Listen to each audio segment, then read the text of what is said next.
Poland में भारतीय समुदाय के लोगों को संबोधित करते हुए प्रधानमंत्री मोदी ने तमाम पहलुओं को छुआ और एक तरह से अपने इस पूरे दौरे का खाका खींच कर रख दिया।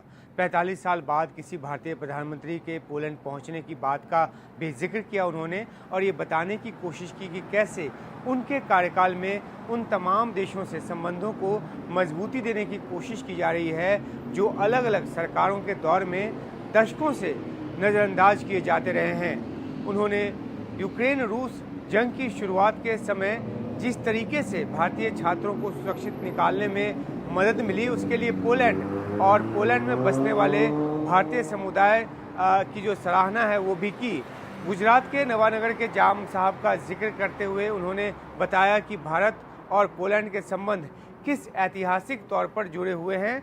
इसी को आगे बढ़ाने के लिए उन्होंने जाम साहब यूथ एक्शन प्रोग्राम शुरू करने का ऐलान किया जिसमें हर साल पोलैंड के 40 युवकों को भारत ले जाकर उनका वहां से परिचय कराया जाएगा। ये पीपल टू पीपल कॉन्टैक्ट का जो है एक उस दिशा में बात आगे बढ़ाने का एक बड़ा कदम है। उन्होंने भारतीय समुदाय को ये भी जिम्मेदारी दी है कि वे हर साल 5 पॉलिश परिवारों को पोलैंड के 5 परिवारों को भारत देखने के लिए प्रेरित करें और वहां पर भेजें। उनके संबोधन में भारत की अर्थव्यवस्था की बढ़ती ताकत और उसके हिसाब से उसकी अहम होती भूमिका का जो जिक्र है, जो झलक है वो मिली। जैसे कि उन्होंने बताया कि विश्व में भारत की जो जनसंख्या की जो जितनी भागीदारी है, भारत का ग्लोबल ग्रोथ जो है वो उससे अधिक दर से बढ़ने लगा है, यानी कि 16% से अधिक दर से बढ़ने लगा है। अपने तीसरे टर्म में भारत को तीसरी सबसे बड़ी अर्थव्यवस्था बनाने का संकल्प उन्होंने दोहराया और 2047 तक भारत को विकसित देश बनाने की बात पर फिर जोर दिया। इस मौके पर उन्होंने अपनी सरकार की उपलब्धियां भी गिनाई और कहा कि पिछले एक दशक में जितने घर बनाए गए हैं भारत में वो 3 पोलैंड को बसाने जैसा है। इन सब बातों का जिक्र करते हुए उन्होंने यूक्रेन पहुंचने से पहले ही एक बड़ा संदेश दे दिया। इस बात को फिर से कहा कि ये युद्ध का युग नहीं है। इस पूरे क्षेत्र में शांति को देखना चाहते हैं।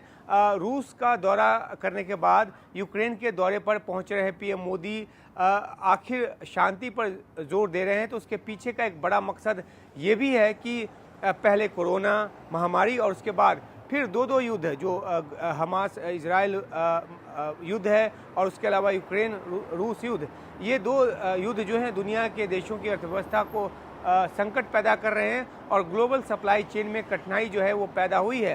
वो चाहते हैं कि ये जल्द दूर हो। पीएम मोदी लगातार ग्लोबल साउथ की आवाज़ भी उठाते रहे हैं। ग्लोबल साउथ में अफ्रीकी देश भी आते हैं जहां यूक्रेन रूस युद्ध के मद्देनज़र अनाज पहुंचने में भारी दिक्कत हो रही है। ऐसे में अगर ये युद्ध रुकता है तो ग्लोबल साउथ की भलाई के लिहाज से काफ़ी अहम होगा और इसके लिए 23 तारीख को उनके यूक्रेन दौरे पर निगाह रहेगी। आज 22 तारीख को पोलैंड में राजकीय सम्मान के बाद दिन भर उनकी मुलाकातों का जो सिलसिला है वो चलता रहेगा, जिसमें पोलैंड के पीएम डोनाल्ड टस्क और राष्ट्रपति आंद्रेज डूडा के साथ मुलाकात शामिल है। वे कुछ बिजनेस लीडर्स से भी मिल रहे हैं तो इस बात से जाहिर है कि बिजनेस बढ़ाने की संभावनाओं पर जोर होगा। वो पोलैंड के जो इन्फ्लुएंसर्स हैं उनको भी मिल रहे हैं, यानी कि भारत और पोलैंड के संबंधों की जो नई इबारत लिखने की उनकी कोशिश है उसमें नए ज़माने के किरदारों से भी मुलाकात जो है उनकी प्राथमिकता में शामिल है।